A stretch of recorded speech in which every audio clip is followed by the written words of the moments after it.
खत्म है, थोड़ा 15 मिनट का डेमोस्ट्रेशन के बाद आपका करके खत्म कर देगा, बीच वाला कोई है ही नहीं है, चलेगा ना? सॉरी ना.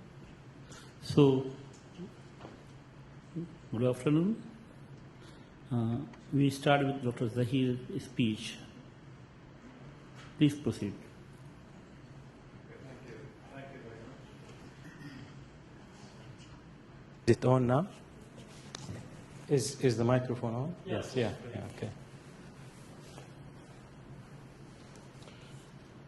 Okay, in fact, my presentation will be on herbal drug interactions and its implications. In fact, mainly, I would be focusing on Nigella sativa and also its interactions with the drug metabolism system.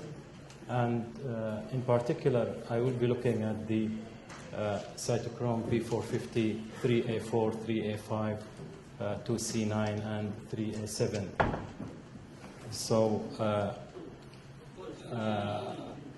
I come, in fact, from King Abdulaziz University in Jeddah. So it is situated, in fact, on the western side of Saudi Arabia.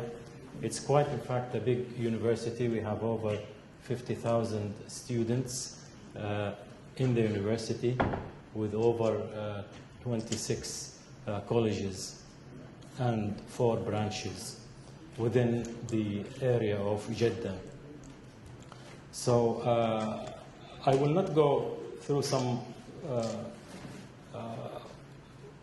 of the main characteristics of Nigella sativa. In fact, Dr. Imam has mentioned some of the component of Nigella sativa and focused on the anti-ulcerative effect. But as we all know, that Nigella sativa, in fact, has a historical and religious background. It is considered as a miracle herb, wide spectrum of pharmacological and therapeutic potential, and it's also widely used in the Middle East, in Saudi Arabia, Jordan, Turkey, Syria, the Gulf countries, North Africa, and even in some parts of southern Europe. Now, these are the morphology of the Nigella sativa and some of the components of Nigella sativa. Thymoquinone, in fact, is considered as the main component of Nigella sativa. It has been extracted and used also as a therapeutic agent. And then it comes the thymohydroquinone and the dithymoquinone with 7 to 15% of the seeds. So these are some of the chemical composition of the seeds. I'll go through some of the pharmacological effects very briefly, and then shows why people, in fact, in the Middle East has been using Nigella sativa even in their foods. So it is consumed as food additives, perhaps on a daily basis. So it has an antibacterial activity, Nigella sativa extract, thymoquinone, effective against Staph aureus growth. Different extracts are effective against different bacterial isolates, 16 gram negative and 6 gram positive bacteria. It is also, studies have shown that it's effective against methicillin resistant Staph aureus. As we have mentioned also earlier by Dr. Imam, effective against Helicobacter pylori in patients with non-ulcer dyspepsia. It has also an antifungal activity. The methanolic extracts and the chloroform extract of Nigella sativa, effective against the Candida albicans and against 8 species of dermatophytes, effective also against fungal skin infections, and thymoquinone specifically possesses, in fact, significant anti-yeast infection. Anti-schistosomal effects has been demonstrated in many studies In fact, so it decreases the schistosomal Mansoni worms in the liver and the intestines. It also corrects the liver enzymes, ALT, GT, AP, and the serum albumin caused by this type of infections. And also when Nigella sativa combined with the aqueous garlic extract, it also prevents most of the hematological and biochemical changes caused by the schistosomal Mansoni infections. Various studies have shown that the thymoquinone in particular in experimental animals has shown to have an anti-arthritic effect proven by biochemical, histological, and inflammatory parameters. So it significantly decreases the pro-inflammatory mediators, the interleukin 1B, interleukin 6, TNF, INF, and prostaglandin E, and also increases the level of interleukin 10. Antidiabetic effects has been very much shown by the Nigella sativa, either alone or in combination with the lipoic acids, carnitine. It decreases blood sugar, increases insulin, decreases the tissue malondialdehyde, and also decreases the histopathological changes in diabetes mellitus.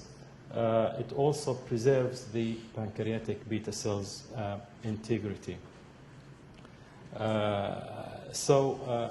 Lots of patients, in fact, they are using Nigella sativa as an add-on therapy, in particular with insulin resistance. It has an anti-cancer activity also. Nigella sativa is effective as an adjuvant therapy to doxorubicin in human MCF7 breast cancer cells. Thymoquinone specifically effective as an anti-tumor and anti-angiogenic activity in osteosarcoma. Is also a potential anti-metastatic therapy in pancreatic cancer.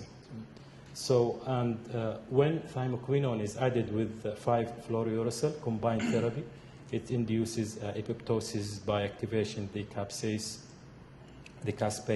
3 and caspase 9 in gastric cancer cells. As we also, it has an anti-inflammatory and analgesic activity shown by the inhibition of inflammatory cytokines. So it has a potential anti-osteoporotic effect. Thymoquinone also inhibits the effects, the cyclooxygenase 1 expression and prostaglandin E2, prostaglandin D2 synthesis. Also the immunomodulatory activity of Nigella sativa, effective in regulation of diverse immune reactions in various conditions. Pre-treatment with Nigella sativa also has been shown to restore the suppression effect of cyclophosphamide, which is a known anti-cancer agent. Recently also, the oil extract showed a natural radioprotective agent, radioprotective effect against the immunosuppressive and oxidative effects of ionizing radiation. This, in fact, gastroprotective activity has been shown by Dr. Imam previously. The hepatoprotective activity, it protects the liver against hepatic ischemia, perfusion injury, and also it restores the biochemical parameters, various liver enzymes. And recent studies have shown that Nigella sativa, in fact, protects hepatic tissues from some metals, such as cadmium or carbon tetrachloride toxicity. Nephroprotective effect also has been shown by the extracts of Nigella sativa, in particular if it's added with vitamin C. It has nephroprotective effects in gentamicin-induced nephrotoxicity. It decreases the serum creatinine and decreased blood urea. Also, it is effective in methotrexate-induced nephrotoxicity, which is methotrexate, as you all know, is an anti-cancer agent, and also with cisplatin-induced nephrotoxicity. Pulmonary and protective anti-asthmatic activity. Various studies have shown that the thymoquinone and the nigellone, which is a polymer of the thymoquinone, have in fact an antispasmodic effects. So nigellone in particular increases the mucociliary clearance, effective in treatment of the respiratory disease. And also the extract has a prophylactic effects and bronchodilation activity in phase 1 clinical trial. And the neurological and CNS activity of Nigella sativa, it has been shown a potent CNS and analgesic activity.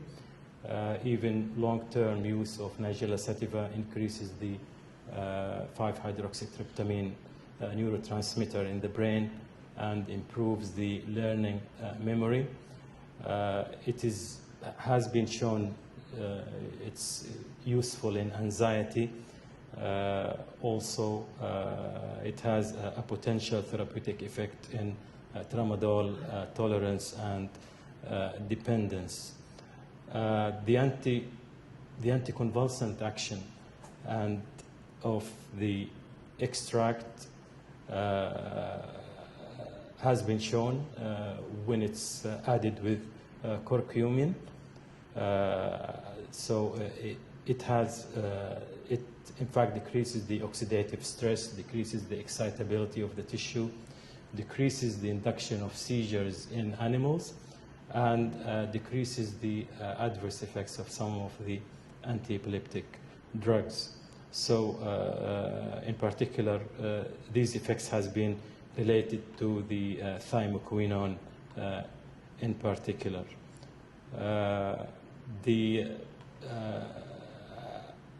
The contraceptive effects and anti-fertility effects also has been shown, and we know that it has a very low sort of wide range of safety for the fixed oil extract, and the Nigella sativa has been shown to have a high LD50 values. So in fact, with all these wide range of pharmacological effects, we have a large consumption in the Middle East, in particular, people using the Nigella sativa even as a food additives. And then the extensive use of these herbs, in particular with the Nigella sativa, has brought, in fact, many concerns about the quality of the herbs, because different qualities or different type of Nigella sativa obviously have slightly or different pharmacological effects. The polypharmacy with the herb, because people already are taking conventional drugs and using Nigella sativa. Also the safety of other drugs taken in combination with the Nigella sativa. Also the contamination. Some of the Nigella sativa extract plants or herbs have some contaminants, in addition to the presence of some orthodox drugs mixed with herbs due to the unprofessional practice. So in fact, we were focusing on the interactions of Nigella sativa with the conventional drugs. So we did a very simple experiment to see whether the Nigella sativa or the acute dosing of Nigella sativa inhibits the drug metabolizing system. And this is basically by measuring the pentobarbital-induced sleeping time. So we could see the significant increase of acute dosing of Nigella sativa extract on the on the pentobarbital sleeping time, which means that it inhibits drug metabolism. And then when we did the chronic exposure of Nigella sativa, that is giving the Nigella sativa for 5 days and then measure the pentobarbital-induced sleeping time, we couldn't see any induction effects. So its main effects on the liver would be, in fact, is to inhibit the drug metabolizing system in the liver. This is another test that we did when we used the acute oral dosing of Nigella sativa extract upon the plasma level of dicumarol in rat. So you could see that the dicumarol plasma level has been increased from 30 microgram per mil in the control up to 52 microgram per mil in the Nigella sativa extracts. And this is in fact with a comparable results with the non-inhibitor ketoconazole. So it is again affecting the metabolism of other drugs. In this table here, we are doing an in vitro studies where we are looking at the Nigella sativa extract treatment of rats upon the in vitro benzphetamine endimethylation, the dicumarol oxidation, and also the 7-ethoxycoumarin O-deethylation using the 10,000 G lever supernatant. And in all these tests, in fact, there has been a significant decrease in the metabolism of benzphetamine endimethylation, the dicumarol oxidation, and also the ethoxycoumarin O-deethylation. So again, the in vitro studies is going in parallel with the in vivo studies. Then after that, in fact, we were looked at the in vitro inhibition of human cytochrome P450, 3A4, 3A5, 3A7, and 2C9 by the Nigella sativa extract. These are already prepared human cytochrome P450 isozymes. So we use this in vitro test is to show or to be as a predictive to human cytochrome P450 inhibition. And so the Nigella sativa extract was screened for its ability to inhibit these important cytochrome P450 isozymes in the liver, which is the major isozymes that metabolize drugs. We know that CYP3A4, in fact, metabolizes more than 50% of the conventional drugs. 3A5 also. 3A7 is an isozyme which is expressed in the fetal liver. And we use these tests in vitro using the fluorometric microtiter plate assay, using the two substrates, the dibenzofluorocene for CYP3A4 and CYP2C9, and then we use the benzyl oxyresoruphen for CYP3A5 and CYP3A7. Now the results showed that the in vitro inhibition by the Nigella sativa is that it inhibits about 78% inhibition for the CYP3A4, about 60% inhibition for the CYP3A5, about 56% for the CYP3A7, and 66% for the CYP2C9.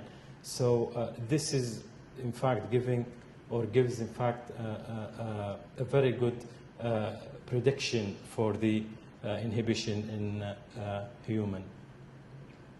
As a conclusion, The Nigella sativa is a common herbal medicine widely used in many Arabian, Middle Eastern, Asian, African countries for a wide range of disease.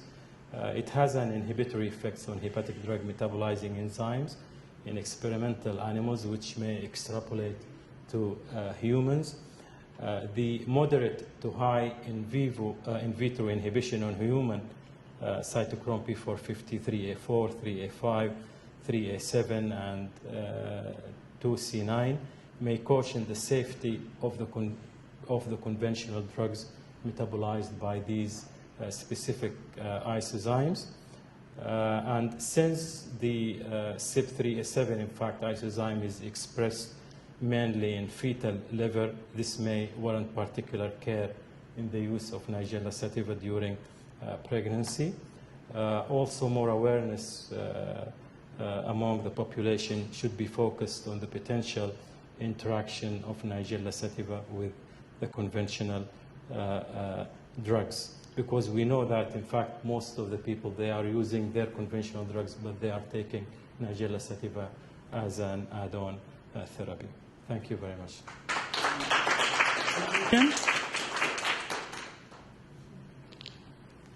No. Thank you. I have a question. Because it's so often used, could you determine an approximately lethal dose, how many times the habitual dose is? An example of that? Yeah, no? yeah. An example, in fact... Taking a notion, because it has so many properties, and as you said, that is commonly used in foods. Perhaps you have an idea of a lethal dose so that you can establish an habitual dose. Yeah, I know that talking to many people in Saudi Arabia and also many people in the Arab countries, most of them who are using Nigella sativa, they are taking, in fact, 2 small spoons twice a day. They are taking a small spoon in the in the morning and one in the evening, on the hope that it gives them good health, and also it improves their health. So this is in addition to its use in bread, in particular in bread, and in a lot of the foods as spicy. But you haven't established in the laboratory the lethal dose, no? No, we haven't established this. The dosage of Nigella sativa is 10 to 15 grams maximum, and the extract of Nigella sativa is 3 to 5. Yes, okay. No, but Ali said like... Normal in herbal formulation. Yeah, of course, but I was asking for a probable lethal dose, for having a range for that. There are studies about the lethal dose of Nigella sativa. See, also its oil, also its active ingredient thymoquinone. And thymoquinone is about 100 milligram per kg. And oil about 2.5 milliliter per kg. If you want to 70 kg, and then calculate, they are safe. And for seed, there is no limit. You can take, we did in our laboratory also, 50% Nigella sativa seed, 50% food in US for 3 months. And they give a lower number. So seed are much safer than active. It's safe, but it's with what we are worried is about the interaction. If somebody is taking For that. various drugs, this is our worries. There was a study done in 2002, something like that, in our University of Daman. If you know Professor Nalbi, medicine, he was an investigator there. And we did interaction with drugs, and we need to reduce the dose of beta blockers when we are treating hypertension. And we need to reduce the dose of antidiabetic drugs also, because it has hypoglycemic effects. It can lower the blood pressure, it can lower the blood sugar levels. So we need to have this. But the most important also with the anticoagulant, because with the anticoagulant it's very... I saw the experience. with the anticoagulant. Dicumarol. No? Which can cause either, stroke Or post-operative states or something like that. Okay. Thank you very much. Another question? Huh?